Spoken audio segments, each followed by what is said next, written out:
ఈ వీడియో స్పెషల్గా ఇంటర్మీడియట్ చదువుతున్న, డిప్లొమా చదువుతున్న, BTech first year, second year, lateral entry చదువుతున్న, ఈవెన్ డిగ్రీ చదువుతున్నా, లేదు అని అంటే నేను కోడింగ్ నేర్చుకుందాం అనుకుంటున్నా, లేదు మంచి ప్లేస్మెంట్ తెచ్చుకుందాం అనుకుంటున్నా వాళ్ళందరికీ ఈ వీడియో చాలా ఉపయోగపడుతుంది అన్నమాట.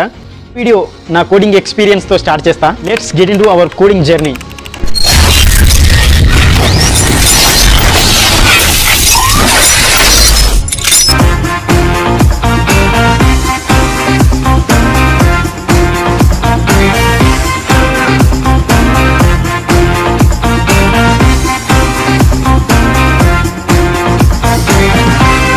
ఇప్పుడు నేను ఏమంటానంటే, నాకు డిప్లొమా ఫైనల్ ఇయర్లో పైథాన్ లాంగ్వేజ్ కోడింగ్ నేర్చుకుందామని అనుకున్నా. బీటెక్ సీట్ కోసం, మనకు ఫ్రీ సీట్ కోసం అప్పుడు పెద్ద తిప్పలు పడ్డాం. మనకి ఫ్రీ సీటు మన పేరెంట్స్ లక్షలు పెట్టి చదివించలేరు అనే భయంతో ఏం చేసినాం, మనం ఫ్రీ సీట్ కోసం అనేది చదువుకున్నాం. అది వేరే ఇయర్లో నేర్చుకుందాం అనుకున్నాం, మనం స్కిప్ చేసినాం. నెక్స్ట్ బీటెక్ జాయిన్ అయ్యే గ్యాప్ ఉంటుంది కదా, ఆ గ్యాప్ 2-3 months ఉంటుంది. ఆ గ్యాప్లో నేర్చుకుందాం అనుకున్నా. అప్పుడు కూడా సేమ్ సిచ్యువేషన్, జోలీ అనేసి అప్పుడు మనం బీటెక్ కదా, బీటెక్ ఎంటర్ అవుతున్నాం. అప్పుడు అట్లా ఆనందం ఉంటుంది. సో అక్కడ వెళ్ళి మచ్చా అనేసి ఆ గ్యాప్ని మొత్తం మనం ఫుల్ఫిల్ చేసినాం. ఏం నేర్చుకోలే. అప్పుడు ఒక కరెక్ట్ పాత్ లేక, ఒక గైడెన్స్ లేక నెగ్లెక్ట్ చేసినాం. మా ఫ్రెండ్ అంటే ఒక అక్క వాళ్ళు సజెస్ట్ చేశారు, ఏమని, సి లాంగ్వేజ్ నేర్చుకో, సి లాంగ్వేజ్తో ఈజీగా ఉంటుంది, సి లాంగ్వేజ్ నేర్చుకుంటే అన్నీ వస్తాయి అని నేర్చుకో అని సజెస్ట్ చేశారు. ఈజీ అన్నది అనేసి మనం సితో స్టార్ట్ చేసి కొన్ని డేస్ వర్క్ చేసినాం. స్టార్ట్ చేసా, కొంచెం బోర్ కొట్టేసింది, వదిలేసా. తర్వాత C++ నేర్చుకుందాం అనుకున్నా. ఒక 15 days 20 days నేర్చుకుందాం అనుకున్నా, కన్సిస్టెన్సీ మెయింటైన్ చేద్దాం అనుకున్నా. 15 daysలో 10 days చేసిన కరెక్ట్, ఇంకా 5 days వదిలేసిన. తర్వాత జావా నేర్చుకుందాం అనుకున్నా, 20 days నేర్చుకున్నా, అందులో 10 days కరెక్ట్ చేసినాం. చాలా కష్టంగా ఉండేది అనేసి దాన్ని కూడా వదిలేసిన. సో మళ్ళీ ఏమైనా చేసింది, మళ్ళీ కాలేజ్కి వెళ్తే ఫస్ట్ సి లాంగ్వేజ్తో స్టార్ట్ చేస్తారు అనేసి మళ్ళీ సి లాంగ్వేజ్కి వచ్చే సైడ్ కన్సిస్టెంట్గా ఉండలేకపోయాను అన్నమాట. యూట్యూబ్లో వీడియోలు చూడడం, సి లాంగ్వేజ్ అని వీడియోలు చూడడం, C++ అని వీడియోలు చూడడం, ఇట్లా మనం చిందరమందర వీడియోలు చూడడం, బోర్ కొట్టేయడం, ఆపేయడం, ఇదంతా చేసేసరికి మనకి వెబ్ కౌన్సిలింగ్ అనేది స్టార్ట్ అయింది. సో వెబ్ ఆప్షన్స్ పెట్టేసా, మనకి MBSR అనే కాలేజ్ వచ్చేసింది.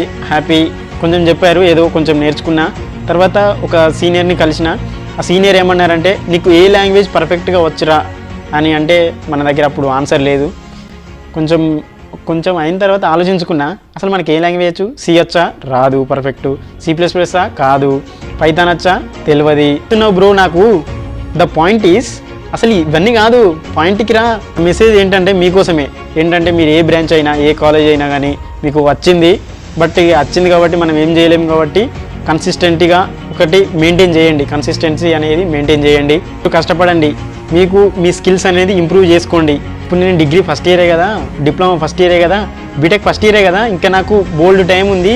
ఇవన్నీ ఇప్పుడు నేర్చుకొని నేను ఇంత కష్టపడాల్సిన అవసరం ఏంటి నాకు అని అనుకోకండి.